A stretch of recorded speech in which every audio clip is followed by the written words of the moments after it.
Hey there, superstars. It is Vanessa here again, your speaker, trainer, and coach from Live, Love, Give. And today I'm bringing you a message at a risk of getting into some weird rant right now. So I hope you guys won't hold that against me. But this is something that has definitely been coming up for me over the last 24 hours. And I really want to share today's message with you guys, and of course use a bit of story in the hope that it will ultimately help and guide you in your relationships. Really, like how you want to create your relationships is absolutely in alignment with the message that I want to share with you guys today. So today's message is all about the fact that if we want to create something truly extraordinary in any of our relationships, we must resist the urge to, use against somebody something that they've really vulnerably and openly shared with you. You know, when they've put their trust in you at some previous point in your connection, you know, they've openly shared something vulnerably with you, authentically with you, and now you're in some sort of dynamic where you could absolutely, like, your ego wants you to use that against them. Your ego wants you to go, I remember when they said that thing and they shared with me about that experience that they had, and I can see so easily how I could absolutely use this against them in this moment, in this time that they're in a vulnerable state, and I'm in my ego, I'm in fear, and I want to win, I want to be right. And what I want to say to you guys is that we've all been there. You know, we've all been in a scenario where we have had to either, resist the urge to use something against that person and win in the moment, kind of win the win the battle. But then, or we may have not resisted that urge and absolutely gone to town in that momentary battle and felt, kind of egotistical and felt kind of, on top of the world because we won, we were able to defeat that person and in a moment of victory.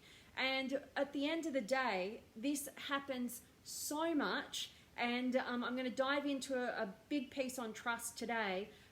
But ultimately, I want us to think about this in terms of, do you want to win the battle? The battle that's like this momentary, egoic sort of fear-driven, fight or conflict or conversation at the expense of winning the overall war, which is, ultimately something much bigger picture than just this toing and froing on this level of fear. And ultimately, or do you want to win the war, which is, the war is, I'm not going to get caught up in this drama, in this fear of the moment, because I have greater intentions. I have a bigger vision for what's capable, or for what's possible that I'm capable of. And ultimately that, I want us to create the kind of quality connection that we can grow beyond this. I want us to come out the other end stronger, not weaker. And the way that we do that is we ultimately look at trust as the greatest possible gift any single human being could ever give another. And it is not to be discounted in those moments in time where another human being opens up and gets vulnerable and gets authentic and maybe shares with you parts of their experience that they've never experienced with, never shared with anybody else. And they've actually trusted you with this information. They've actually valued the connection and the relationship that you could be co-creating together, and know how being open and vulnerable and authentic is going to enhance that greater vision for something that's possible. And they've put themselves out there on the line. They've got beyond their ego. They are absolutely giving you the greatest gift possible. Their trust in you and their openness and their vulnerability to share the depths of their authenticity and their truth. And so in those moments, which inevitably happen in every single human interaction, relationship, no matter what on what level, whether that is your intimate relationship, your friendship, family relationship, working relationship, whatever it is, we're going to get into some sort of conflict. Our egos are going to get in there, and our egos are going to want to win the battle and forget about or have disregard for the war, which is to create something extraordinary with another human being and absolutely reach your potentials in that connection, whatever that dynamic is. And it's going to want to bring up that vulnerable experience, that vulnerable part of somebody's story that they entrusted in you. It's going to have that urge to use it against them if you can see victory is near. Victory, And so I'm hoping that me sharing this with you guys is going to get you to just kind of create that like tiny little opening the next time, the inevitable next time that you are in some sort of, going and back and forth with another human being, and you're both just trying to be understood. You're both feeling misunderstood. You're both feeling like your needs aren't getting met. And instead of buying into that and retaliating by regurgitating somebody's vulnerability and spitting it at them in that moment so that you can win that moment, but ultimately what you do is you lose the war, because you break all trust, you break all connection, you break, that ability, that vulnerability. The major piece of any extraordinary quality of relationship is the safety net of being all of who you can be with another human being and expressing all of who you are with that human being without the fear that it's going to be used against you and that it's just going to be thrown back in your face. And therefore, no matter how well intentioned you might be in that relationship, you're not going to be able to move forward and you kill the relationship in that moment, that you can't resist the urge to retaliate and regurgitate somebody else's vulnerability and use what they've shared and entrusted within you in their moment of weakness.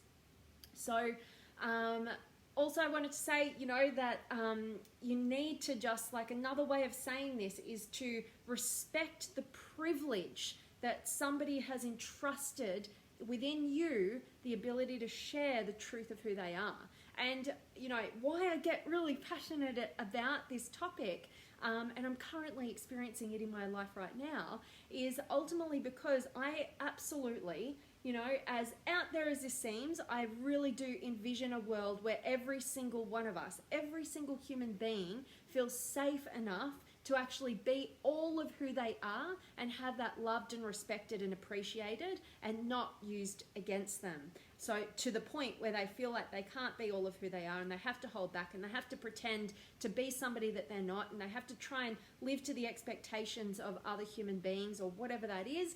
And a big part of that is my entire journey, and also, reminding you guys that the number one regret of the dying is that I wish I had have had the courage to live a life true to myself rather than one I felt was expected of me. And where does that fear come from? The experiences that we have throughout our journey, where we open up and we kind of open up this other part of who we are and we share it. We entrust within somebody else, that truth that we hold, the realness of us. We get vulnerable, we get courageously vulnerable and authentic. And then we have the experience of that being used against us. Then we get judged for it, whatever it is, and then over time, slowly we close down and hold back more and more, and ultimately get to the end of our lives living fully the number one regret of the dying, that I wish I had have had the courage to live a life that was true to me, being authentically vulnerable, open, courageous, following what and pursuing what I'm passionate about, being all of who I am, not just some masked version of who I could be, and instead, not living to those expectations and actually being all of who we are, because that's the environment that in every given opportunity that we can use something against somebody else, we choose not to, because we don't care about that battle in the moment that's driven by fear. We care about the war that we're at in society, in this world, to live regret-free lives where we can absolutely be all of who we are and encourage other people to do the same. And that is the ideal world. I can't see anything better than that, when people can step into the truth of who they are and they can be all of who they are and they can give their authentic gifts and they can truly be of value to others because they're fulfilled and their cup is overflowing.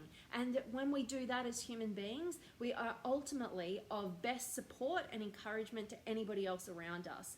So I'm on a bit of a rant. I'm super passionate about it. I'm hoping that today's message has served you. And if you're joining me live, I'm super grateful for each and every one of you guys. I would absolutely, like I'm always saying, I would absolutely love if you found today's message valuable, if it resonated with you, if you know that there's somebody else in the world that could benefit from a message like this, please do share it. That is absolutely the greatest gift that you could ever give to me. And please do say hi, drop me a comment if you've got any questions or comments or any words of wisdom that you want to share in regards to today's conversation, whether you're live or you're listening later. I would absolutely love to connect with you. So let me check in. Who have I got today? I have got Judy and Yakub. Hello to you. And Sanford's back. Great to see you, my friend. And Victoria's here. Yay. And Shalindra. Awesome to see each and every one of you guys. I really hope that today's message has definitely served you. And I, as always, am sending you all of my love, light, blessings, gratitude, energy, enthusiasm, everything extraordinary coming to you to wherever you are in the world today. I hope it's beautiful, amazing, and extraordinary, and not as sweatingly hot as it is here in Melbourne. 37 degrees. It is scorching, but definitely, as I said yesterday, absolutely loving being home and getting to connect better with you guys. And hello to you. And Sanford, how would you say to get out of that masked version of who we are, referring to my younger life experiencing holdbacks? I love your question. Thank you, Sanford. I get so energized by your questions. So what I would say is that it's really hard to be who you are when you don't know who that is.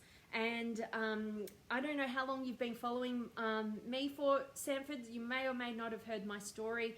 Don't know if I want to articulate it all to you guys all over again, but coming from somebody who absolutely had no idea who I was, without any external, family, partner, friendship, thing that I was doing in the external world telling me who I was, it was a really scary journey to kind of own that I had no idea who that was, because when we don't feel like we have an identity, it's like death. And it's actually death to the ego, It's like, if we're not anybody, we might as well be dead, right? So it's a scary journey to go on. But ultimately, what I would say is that we have to go on that courageous journey of discovering who it is that we are.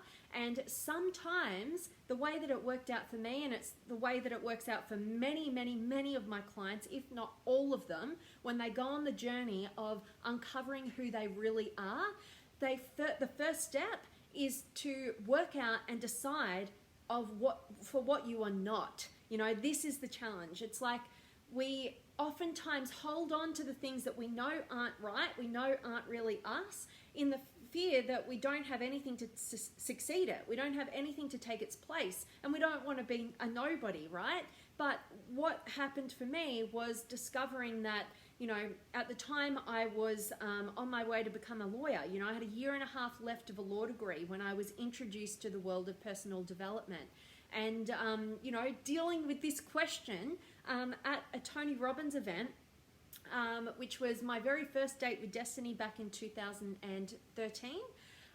And finally having a woman stand up in the room, and actually speaking into existence the path that I was on. She was a 65-year-old woman who'd become a successful lawyer, but had multiple divorces. Her children didn't speak to her, and she was just realizing at this point in her life, at age 65, that who she actually was not this lawyer, and that she felt so grateful that she had the rest of her entire life to actually discover who she really was and get on that path.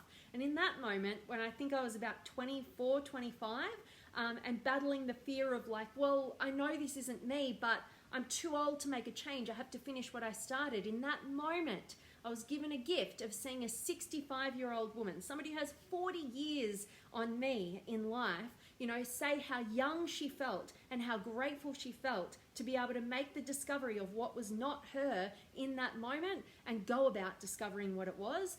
And in that moment, I was given permission to actually go on the journey of discovering who I was and cut away the things that weren't me. And so that's the very first step. I feel like we need to address everything in your life that you are currently doing, which is not authentic to who you are. Why do we do this?